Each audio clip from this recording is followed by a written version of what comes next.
S.H.A.R.C!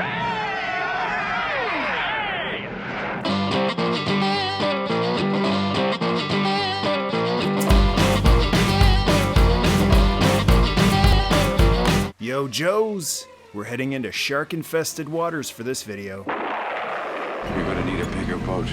And by shark, I mean the submersible, high-speed attack and reconnaissance craft. Can the comedy. Oh, I haven't even begun with the cheesy jokes, Mal. You have a peculiar sense of humor, mister. Well, that's one diver's opinion. But hey, if you want dry and analytical without any fun, I can always take a look at the Cobra night landing instead. Fine, we'll try it your way. Lovely. This mission is top secret! But it's been declassified thanks to the Patreon special missions request from General Eric Griffin. The S.H.A.R.C was released in 1984, but our first glimpse of it was on September 14th, 1983, in the third part of the G.I. Joe Mass Device 5-parter. Good luck, and happy hunting. It's a two-seater, looks less angular and more like an actual shark, and the color scheme includes some yellow, which reminds me of another 80s mechanical toy shark.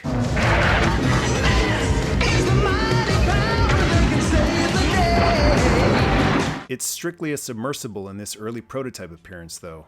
Its first appearance in the form we all know and love, And knowing is half the battle. was in the intro of the 1984 5-parter The Revenge of Cobra, bursting out of the water and showing off its aerial abilities for the first time. Blink and you'll miss it.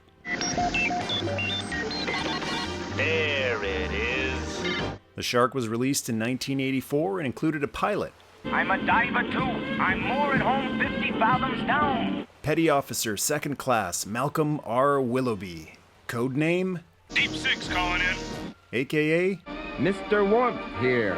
say what you will about this crusty curmudgeon,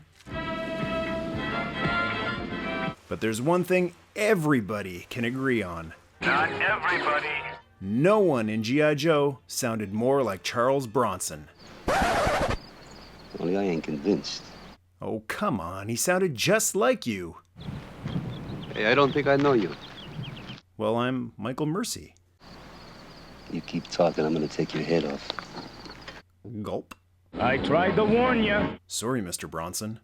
Like I said, the man made a mistake. Yes, I stand corrected. There's no similarity whatsoever between Charles Bronson and Deep Six. Now I know. You don't know much about anything. Let's take a look at Deep Six's file card. Shark Diver, codename Deep Six. File name Willoughby Malcolm R. Primary military specialty Diver. Secondary military specialty Small craft pilot / motorized. Place of birth Baltimore, Maryland. Grade Petty Officer 2nd Class. Deep Six never won any awards for being friendly. Became a Navy diver so that I could be alone.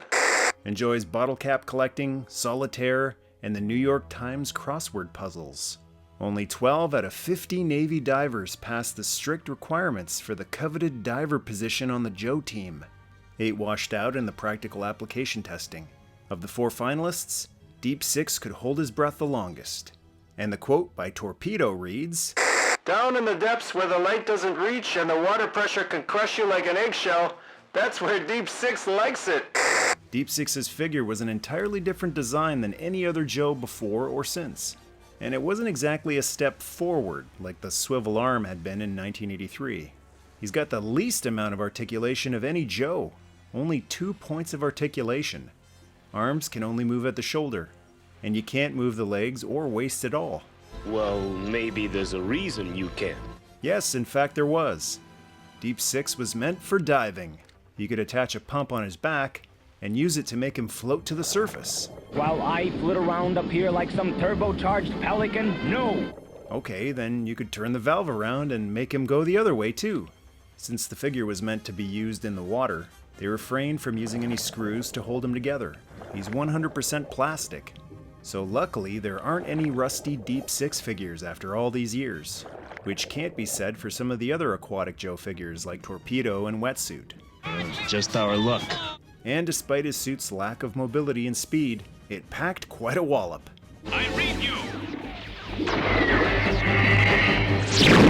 Holy smokes!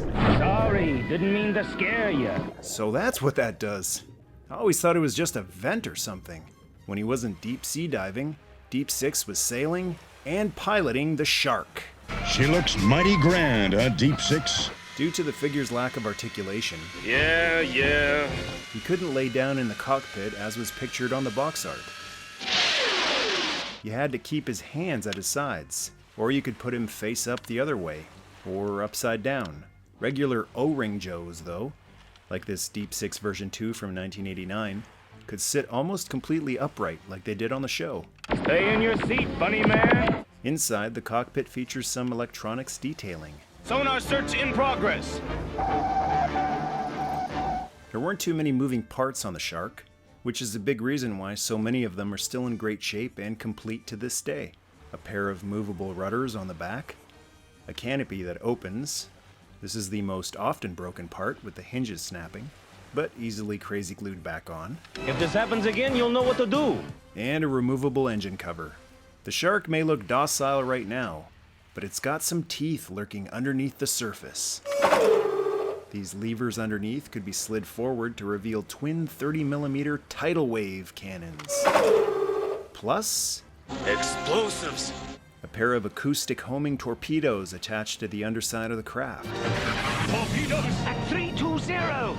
And that's not the only torpedo that could attach underneath. Deep Six and torpedo in position and ready to provide backup assistance. The pegs used to attach the torpedoes are the same style used for backpacks on O-ring figures, so you could attach a pair of figures underneath for underwater mission insertions. The best thing about the S.H.A.R.C was that it wasn't just a sub, it was a small fighter too. I don't understand. Sonar didn't. The S.H.A.R.C. It must have arrived by air. That's one way to avoid being picked up on enemy sonar. Make most of the trip in the air. It could dive into the water while airborne. Heading down where it's dark and quiet. Or it could emerge from the water and go airborne. Brace yourselves up there. The water's about to get choppy. Jets were fun toys to have as a kid. So were boats and subs. But a flying sub that you could have dive and emerge out of the water? Now that's what I call one of the ultimate outdoor toys ever made. It's all a little too pat, you know? Come on, quit soaking my shreddies. Who cares how unrealistic it is? A flying sub is awesome. The original S.H.A.R.C was so great that when it was released in 2008 as part of the 25th anniversary line, almost no changes were made to the ship itself. The canopy had some extra pegs to hold it closed more securely, and the bottom still featured a pair of O-ring style backpack pegs to hold the vintage figures, but also had a modern style peg to hold a figure in the middle, along with some hand grips to hold onto. The biggest improvement, though, was the figure included with the 25th anniversary S.H.A.R.C. Deep Six finally had more articulation. 7 whopping points. Shoulders, elbows, wrists, and head. And now his helmet could be removed as well. Great for drying him off after a dive so that you don't get the water spots the original figure would get.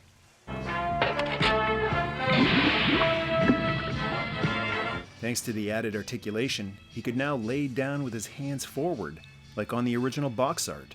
Whether it's the modern or original version, the G.I. Joe S.H.A.R.C is without a doubt the most ferocious soaring sub there is. Target sighted. About to open a can of snakes. Out.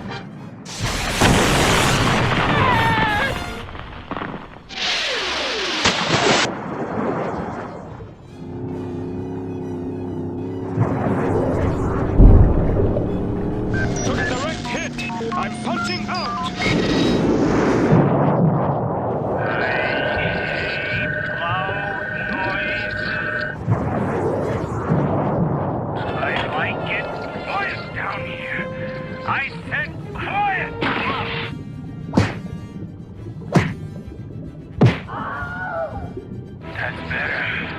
Hope you enjoyed this video. Yeah, lousy acting, but the special effects weren't bad. Everyone's a critic. Thanks again, Eric, for the request, and for all your support on Patreon. And thanks to the entire Patreon tribe. You are the wind beneath my main vertical stabilizers. Want to join the Patreon tribe and gain access to over 100 Patreon exclusive reviews and virtual tours?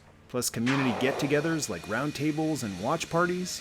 Visit patreon.com/Michael Mercy to join the Patreon tribe.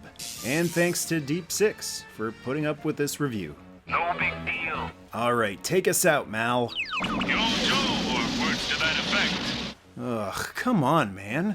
With some feeling. Forget it. Alright then. Yo, Joe!